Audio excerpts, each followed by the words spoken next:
The rain had just begun to fall when 76-year-old Margaret Allen stepped out of the Silver Fork Diner, clutching her small paper bag of leftover soup. She didn't notice the storm, the traffic, or the teenagers leaning against the wall, because Margaret was deaf. What she did notice was something else entirely: people staring, whispering, laughing. She felt it before she saw it, the vibration of footsteps approaching. 3 teenage boys. One of them lifted his phone, pointing it right at her like a weapon. "Hey Grandma," another mouthed dramatically, knowing she couldn't hear. "Cry for the camera again." Margaret stiffened. Her hands trembled as she tried to sign, "Please, stop." But the teens only laughed harder. One mimicked her shaky movements. Another zoomed in on her face, hoping to catch the tears forming in her eyes.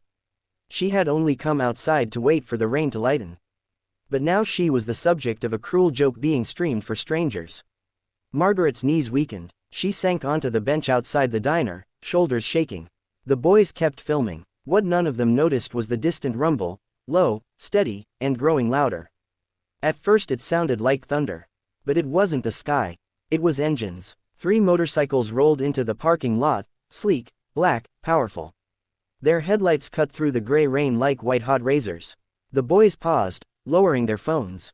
The bikes stopped right in front of Margaret. The riders dismounted almost in sync, 3 massive men in leather jackets, beards, and patches from the Iron Shepherd's Motorcycle Club. The tallest one, a man built like a mountain with silver threaded through his beard, stepped forward.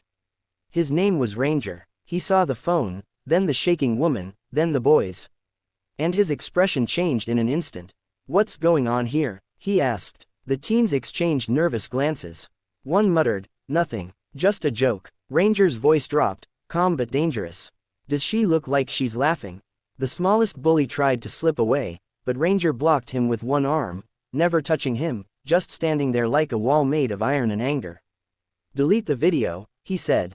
The boy hesitated. His phone suddenly felt very, very small. Now, hands shaking, the teen opened his gallery and erased the footage while Ranger watched. The others followed without protest. "And apologize," Ranger added.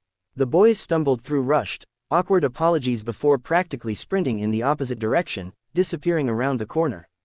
The parking lot fell silent, except for the soft rain and Margaret's quiet sobs. Ranger knelt beside her, softening his voice. "Ma'am, are you hurt?" Margaret looked up, confused. She could read lips well, but bearded faces were difficult. Still, she recognized kindness when she saw it. She signed slowly, "I'm deaf. They were filming me. I didn't know what to do." Ranger didn't know sign language. But one of the other bikers, a younger man named Drew, pushed forward. "I got it," he said. He knelt beside her and began signing fluently. "You're safe now. We're here. Can we help you inside?" Margaret's eyes widened. Most people didn't bother to learn ASL. Her late husband had been the only one she could truly communicate with, until today. "Yes," she signed, her hands trembling. The bikers shielded her like human armor as they guided her back into the diner. Inside, customers who had watched the bullying earlier now stared in stunned silence. Ranger turned to the waitress. "Get her whatever she wants. And put it on our tab." Margaret watched the men through misty eyes as they sat across from her, massive warriors in leather jackets who spoke gently, asked questions with patience, and waited for Drew to translate. In halting signs, she told them everything. Her husband had passed away 5 months ago. Her son lived across the country. She ate at the diner alone every Friday. Most days, she never spoke to anyone at all. When she finished, the bikers exchanged looks, angry at the cruelty she'd endured, but more heartbroken by the loneliness behind it. Ranger leaned forward. "Margaret, no one should eat alone if they don't want to." Drew translated, and Margaret blinked in disbelief. "Would you like company?" Ranger asked. "Every Friday." Margaret covered her mouth. Her shoulders shook again, not with fear this time, but relief.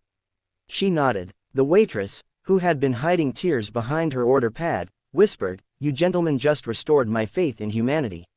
Ranger shrugged modestly. "Nah, just doing what people should do."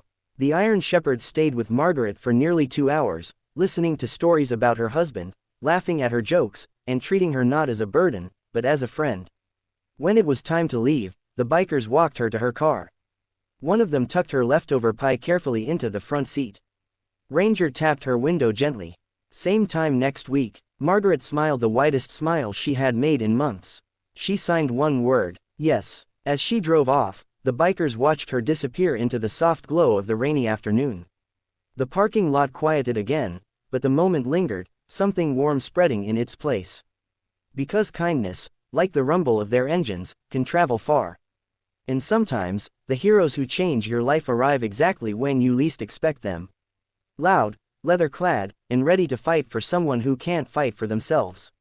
And that day, a deaf woman who thought the world had forgotten her learned that humanity still has shepherds, ironclad and unbreakable.